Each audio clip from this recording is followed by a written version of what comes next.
pada poin pertama. Apa sih pendekatan itu?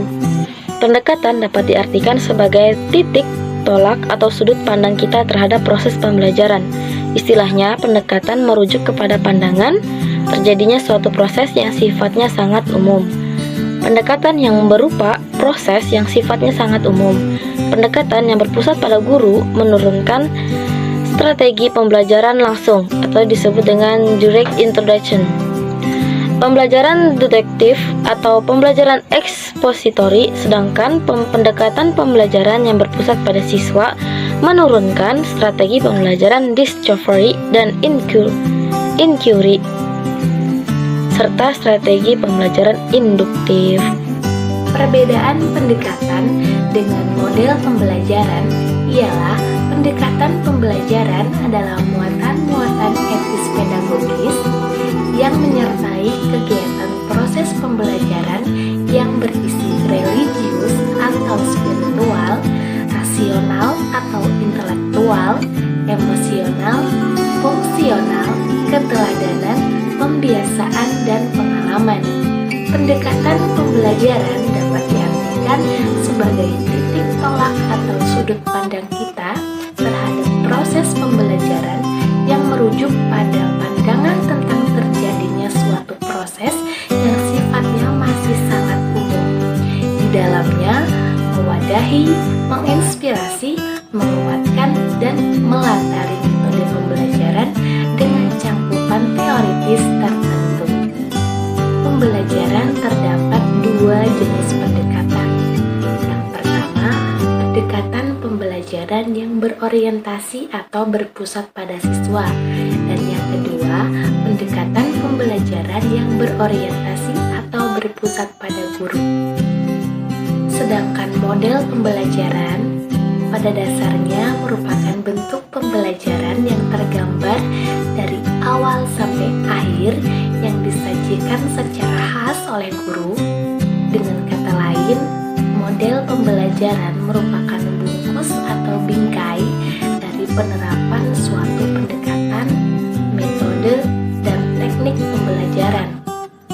Untuk mencapai hasil belajar yang maksimal, dilakukan beberapa macam pendekatan pembelajaran kepada siswa di sekolah. Setiap jenis pendekatan dalam pembelajaran tersebut memiliki karakteristik masing-masing. Pendekatan pembelajaran dilakukan dengan melihat apa yang menjadi kebutuhan siswa, sehingga mereka akan lebih mudah menerima dan menyerap pelajaran. Selanjutnya, untuk poin yang keempat, itu perbedaan di setiap pendekatan. Macam-macam pendekatan dalam kegiatan pembelajaran melihat semakin banyaknya tantangan yang harus dihadapi pada masa depan untuk membuat guru harus memiliki wawasan luas, bukan hanya sebatas menguasai bahan ajar atau memahami materi pembelajaran saja, melainkan guru juga harus bisa memahami apa yang menjadi kebutuhan peserta didik sehingga tahu pendekatan yang digunakan dalam kegiatan pembelajaran. Pendekatan yang digunakan dalam kegiatan pembelajaran itu yang pertama, pendekatan kontekstual. Pendekatan kontekstual atau contextual teaching and learning itu merupakan konsep belajar yang membantu guru mengaitkan antara materi yang diajarkan dengan situasi di dunia nyata dan mendorong siswa membuat hubungan antara pengetahuan yang dimilikinya dengan penerapannya dalam kehidupan mereka sebagai anggota keluarga dan juga masyarakat. Sehingga itu dapat membuat peserta didik memposisikan sebagai dirinya sendiri untuk memerlukan suatu bekal yang bermanfaat untuk hidupnya nanti, dan siswa akan berusaha untuk mendapatkannya. Selanjutnya, yang kedua ada pendekatan konstruktivisme. Apa sih pendekatan konstruktivisme? Pendekatan konstruktivisme itu merupakan pendekatan dalam pembelajaran yang lebih menekankan pada tingkat kreativitas siswa dalam menyalurkan ide-ide baru yang dapat diperlukan bagi pengembangan diri siswa yang didasarkan pada pengetahuan. Nah, maka dari itu, guru itu lebih mengutamakan keaktifan siswa dalam memberikan kesempatan kepada siswa untuk menyalurkan ide-ide baru yang sesuai dengan materi yang disajikan untuk meningkatkan kemampuan siswa secara pribadi. Selanjutnya, yang ketiga, ada pendekatan pemecahan masalah. Pendekatan dalam pembelajaran ini atau yang disebut dengan pemecahan masalah ini biasa disebut sebagai problem solving. Jadi dalam pendekatan ini, guru itu menekankan kepada siswa untuk mempergunakan seluruh pengetahuan dan kemampuan yang dimilikinya untuk memecahkan suatu permasalahan.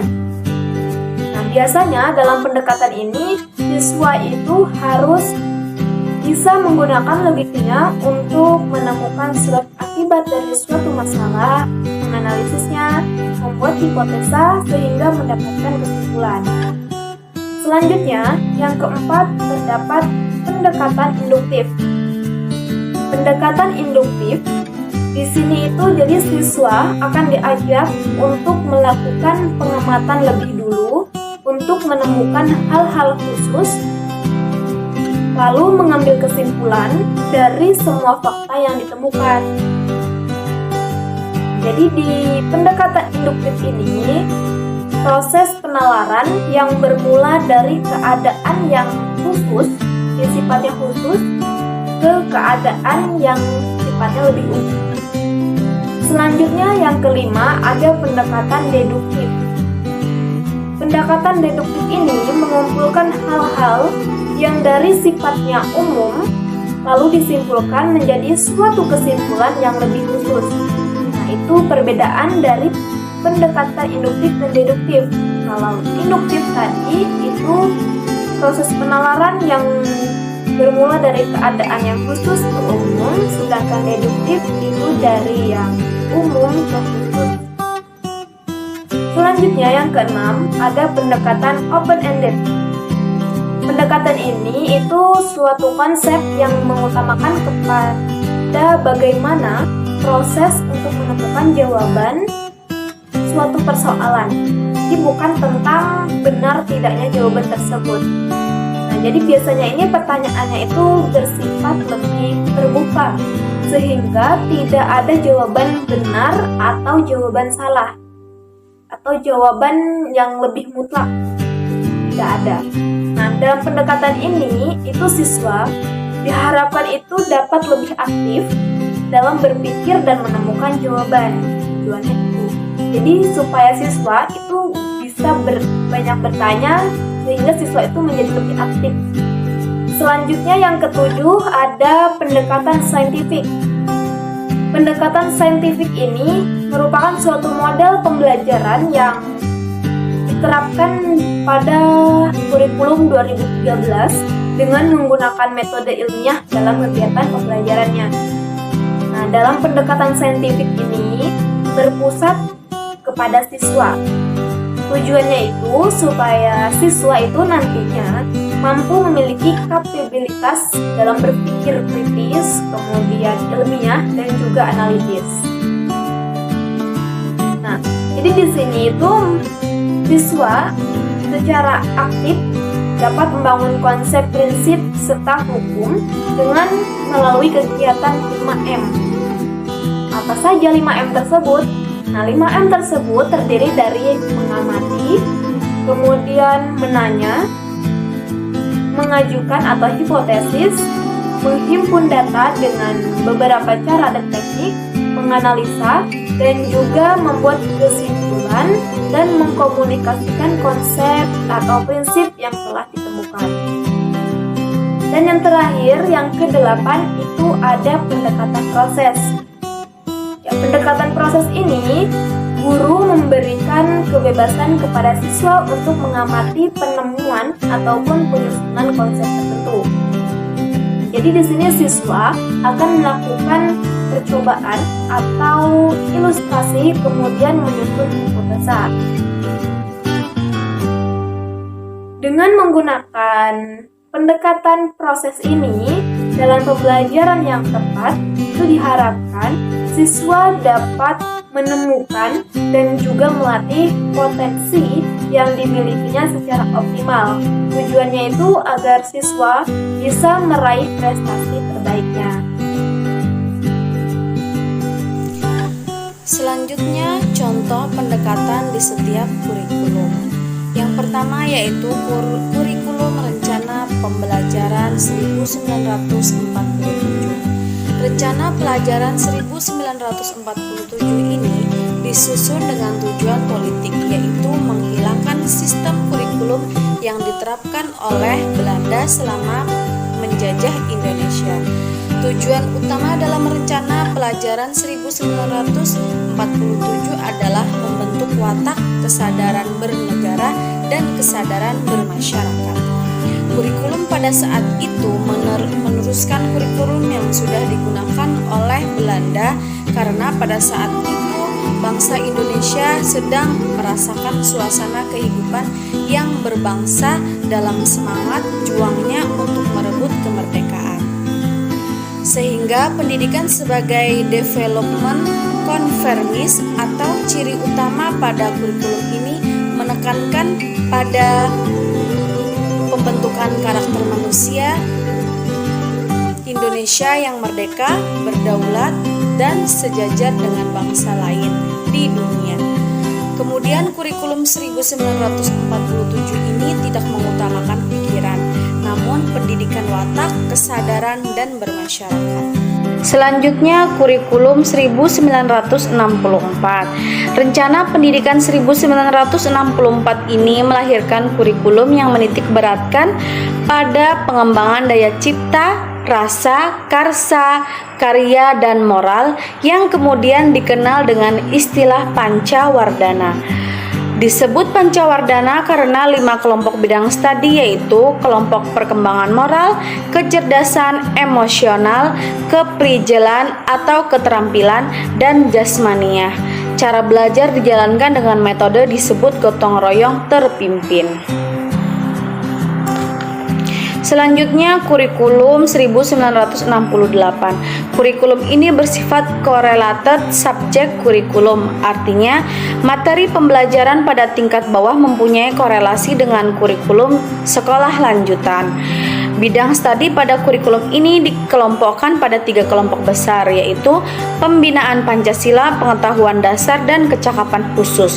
Metode pembelajaran sangat dipengaruhi oleh perkembangan ilmu pendidikan dan psikologi pada akhir tahun 60-an. Contoh penerapan metode pembelajaran ini adalah metode EJA ketika pembelajaran membaca.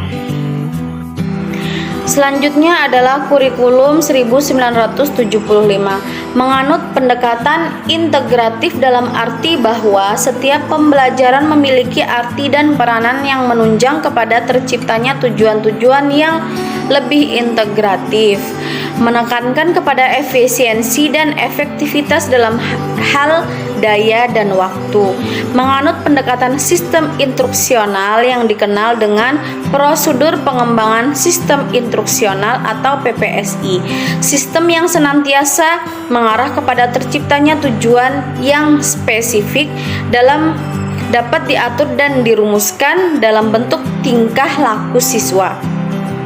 Pembelajaran lebih banyak menggunakan teori behaviorisme, yakni memandang keberhasilan dalam belajar ditentukan oleh lingkungan dalam stimulus dari luar. Dalam hal ini sekolah dan guru. Selanjutnya adalah kurikulum 1984. Pendekatan pengajaran berpusat kepada anak didik melalui cara belajar siswa aktif atau CBSA. CBSA adalah pendekatan pengajaran yang memberikan kesempatan kepada siswa untuk aktif terlibat secara fisik, mental, intelektual, dan emosional dengan harapan siswa memperoleh pengalaman belajar secara maksimal baik dalam ranah kognitif, efektif maupun psikomotor. Selanjutnya, kurikulum 1994. Kurikulum ini bersifat populasi, yaitu yang memberlakukan satu sistem kurikulum untuk semua siswa di seluruh Indonesia. Dalam pelaksanaan kegiatan, guru hendaknya memilih dan menggunakan strategi yang melibatkan siswa aktif dalam belajar, baik secara mental, fisik, dan emosional. Dalam pengaktifan siswa, guru dapat memberikan bentuk soal yang mengarah kepada jawaban konvergen, divergen, atau terbuka, dimungkinkan lebih dari satu jawaban, dan penyelidikan. Selanjutnya, kurikulum berbasis kompetensi atau KBK. KBK tidak lagi mempersoalkan proses belajar. Proses pembelajaran dipandang merupakan wilayah otoritas guru. Yang terpenting, pada tingkatan tertentu peserta didik mencapai kompetensi yang diharapkan. Kompetensi dimaknai sebagai perpaduan pengetahuan, keterampilan, nilai, dan sikap yang direfleksikan dalam kebiasaan berpikir dan bertindak. Selanjutnya, kurikulum KTSP.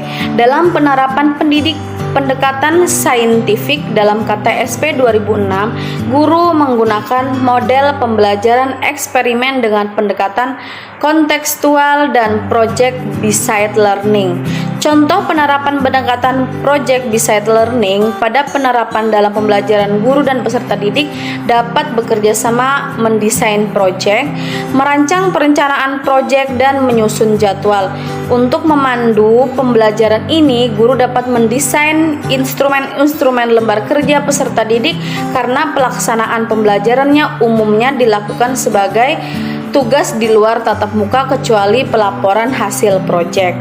Untuk penilaiannya, guru harus menyiapkan instrumen penilaian project. Selanjutnya, kurikulum 2013 atau K13.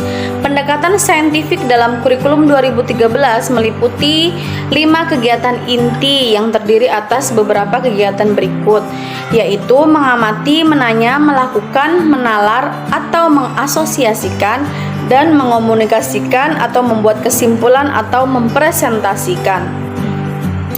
Berikut adalah contoh penerapan saintifik pada pembelajaran kurikulum 2013. Di dalam buku pedoman guru kelas 1, tema diriku dan subtema aku dan teman baru, dituliskan beberapa dari langkah yang dilakukan guru adalah sebagai berikut. Yang pertama, siswa diajak untuk saling berkenalan melalui sebuah permainan lempar bola dan menjelaskan aturan bermainnya, yaitu siswa diminta melingkar, boleh duduk atau berdiri. Yang kedua, permainan dimulai dari guru dengan memperkenalkan diri. Selamat pagi, nama saya, nama ibu atau nama bapak, nama panjang, biasa dipanggil ibu atau bapak, kemudian melempar bola pada salah satu siswa. Hindari pelemparan bola dengan keras. Yang ketiga, siswa mau berhasil menangkap bola harus menyebutkan nama lengkap dan nama panggilan. Kemudian dia melempar pada teman yang lain. Teman yang menangkap lemparan bola menyebutkan nama lengkap dan nama panggilan.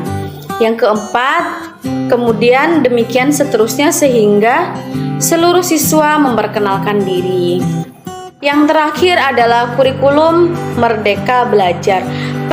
Pendekatan kontekstual merupakan salah satu pendekatan yang sangat cocok diterapkan di kurikulum Merdeka, di mana dalam pendekatan ini guru sebagai fasilitator atau memberikan gambaran materi pembelajaran yang kemudian dihubungkan dengan kejadian yang terjadi di dunia nyata atau di lingkungan sekitar. Yang pertama, contoh mengajarkan laba, harga jual, dan harga beli. Yang kedua, guru memberikan konsep mengenai pengertian laba, harga jual, dan harga beli. Yang ketiga, membaca uraian mengenai harga jual dan harga beli. Yang keempat, siswa mencari informasi harga kulak dari beberapa produk. Yang kelima, guru melangsungkan kelas dengan cara modeling dan role play, yakni membuat ruang kelas seolah-olah pasar dan siswa diminta untuk saling transaksi keuangan jual beli. Yang keenam, siswa diminta mencatat setiap pengeluaran dan pendapatan yang ada. Yang ketujuh, guru memberikan pertanyaan. Yang kedelapan, siswa mempresentasikan tentang pengertian laba, harga jual, dan harga beli.